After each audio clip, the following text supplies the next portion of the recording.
beshi ko! Welcome to my vlog! So for today's video ay kung nakaraan ko pong vlog ay tayo po'y namuti. Ngayon naman po ay didiligan ng aking maligalig na papa. Huy! Joke lang po.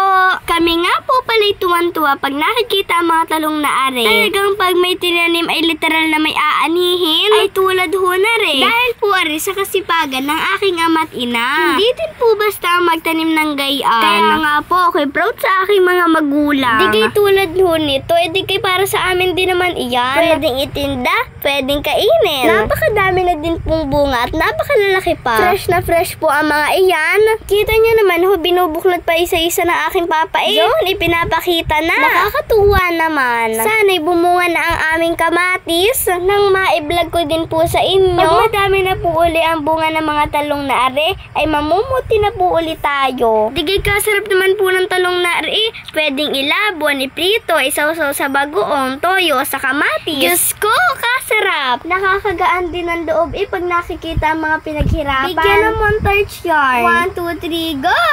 Wow! Marami na po kaming tinda ngayon. Tingnan nyo na lang po sa mga vlog ko. Ano pang iniintay nyo? Bili na! Meron kaming tindang tilapia, pechay, talong, kamote, kamatis at marami pang iba.